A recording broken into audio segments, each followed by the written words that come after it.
Then it gets quite personal for him. There's a moment where he's in the team, and this moment really shapes him because it's the first time he sort of faced real hard critical feedback and backbiting and gossip. The turning point came at Selkirk, Scotland. Asif Iqbal and Aftab Gould sat talking about me, aware that I could hear them. Their verdict was that I would be lucky to get into the second 11 of the English club side, let alone a county team. Their remarks were made to hurt me. I was so angry and humiliated that I vowed to prove them wrong. I would go back to the drawing board and sort out my bowling action. I'd make myself indispensable to the side as an all-rounder, even if it meant working myself into the ground. I decided that I wouldn't make myself available for Test cricket again until I was sure I'd no longer be humiliated by my own inabilities and my teammates' scorn. And these weren't strangers, these were his actual teammates. They were senior players that he respected and he looked up to. And the fact that they made sure he could hear every word is quite brutal. So the anger and humiliation that he felt in that moment became his fuel to kind of push forward and practice.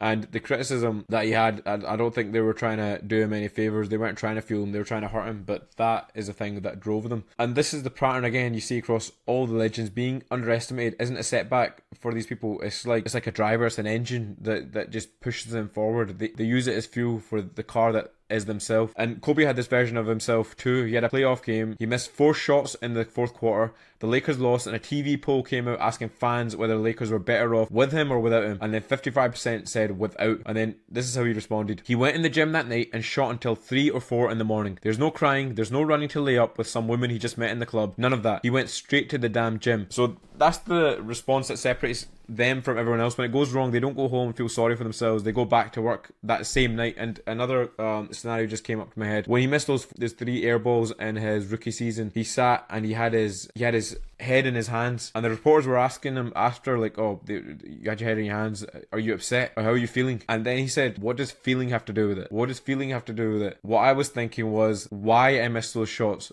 so I could go back and work on them. That is their mentality. He took emotion totally out of the game. It wasn't even a consideration to him. He was thinking about what he can do better. He was disappointed with how he performed. That's how they think. They're disappointed with their losses, and then they help that drive them home. So after Selkirk, Imran goes to Worcestershire, and he's young. He's away from home for the first time in his life. He's going to school there. He's been publicly humiliated by his own teammates. He's got a real drive behind him, and now he has to rebuild his entire bowling action from the ground up. And there's nothing glamorous about this phase. It's just work and pure grind. The school gymnasium held my evening cricket matches with a tennis ball as I strove to improve my bowling action. I had watched the great Australian Graham Mackenzie during the 1971 season, and I tried to model myself on him. That was fine as long as I bowled slowly, but as soon as I tried for some extra pace, I ended up with my usual wayward action. I was near to despair when a chance encounter on the street gave me a new hope. So he was near to despair. He was alone in a school gymnasium, just with a tennis ball, and he was doing that day after day.